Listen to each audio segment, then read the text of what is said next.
کوئی تم سے بلائی کی امید رکھے تو اسے مایوس مت کرو، کیونکہ لوگوں کی ضروریات کا تم سے وابستہ ہونا تم پر اللہ کی عنایت ہے۔ جو تمہاری خاموشی سے تمہاری تکلیف کا اندازہ نہ کر سکے، اس کے سامنے اظہار کرنا صرف لفظوں کو ضائع کرنا ہے۔ مجھے کن سے کر تو قریب تر، مجھے اپنے در کی گدائی دے۔ مجھے اس جہاں سے غرض نہیں، مجھے اس جہاں کی رسائی دے۔ اللہ جب بہترین سے نوازتا ہے تو پہلے بدترین سے گزارتا ہے۔ انسان ہر شے کے بغیر رہ سکتا ہے، مگر اللہ پاک کے بغیر نہیں رہ سکتا۔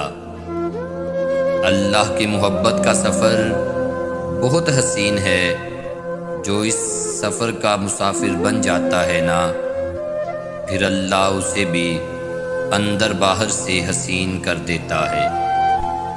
نرم دل لوگ جلدی رو پڑتے ہیں، جلدی روٹھ جاتے ہیں، جلدی مان بھی جاتے ہیں۔ سنا ہے اللہ کو ایسے لوگ بہت پسند ہیں۔ اللہ سے اپنا رشتہ اتنا مضبوط کرو کہ تمہیں کسی اور کے سہارے کی طلب ختم ہو جائے۔ میں نے کہا کوئی میرے دل کی بات نہیں مانتا۔ جواب آیا خدا انسان اور اس کے قلب کے بیچ حائل ہے۔ دوران سجدہ خاموشی سے بہائے جانے والے آنسوؤں کا شور اللہ کے سوا کوئی نہیں سن سکتا۔ دل پہلے روتا ہے جب وہ چھن جاتا ہے جو جان ہوتی ہے، پھر اللہ پاس بلاتا ہے اور وہ دیتا ہے جس میں فلاح ہوتی ہے۔ اللہ تعالی نے مرد کو فضیلت دی ہے تاکہ وہ عورت کا سائبان بن سکے۔ جب مرد عورت کو اپنے جیسا ہی سمجھے گا تو وہ ہر کام میں مدد کرنا، اس کے لیے آسانی کرنا، اس کے ناز اٹھانا چھوڑ دے گا۔ یاد رکھو اپنے نفس کی حقیقت کا علم انسان کو خدا کی معرفت تک پہنچاتا ہے۔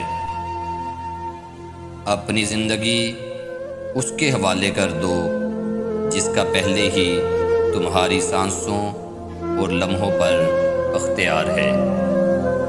فضیلتیں اللہ کی طرف سے ملتی ہیں، پھر اسی کی جانب سے تبدیلیاں ہو جاتی ہیں، اس لیے اس کے فضل پر جان اور دل سے سجدہ بجا لاؤ۔ خدا جب کسی بدبخت کو دکھ دینا چاہے تو وہ بدقسمت ناشکری کا راستہ اختیار کر لیتا ہے۔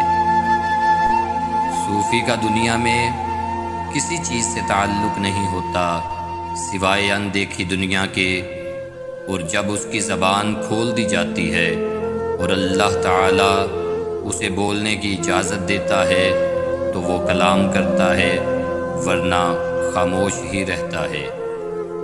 حق تعالی کی عطا کے لیے قابلیت ضروری نہیں، جب عطا ہے تو قابلیت خود بخود پیدا ہو جاتی ہے۔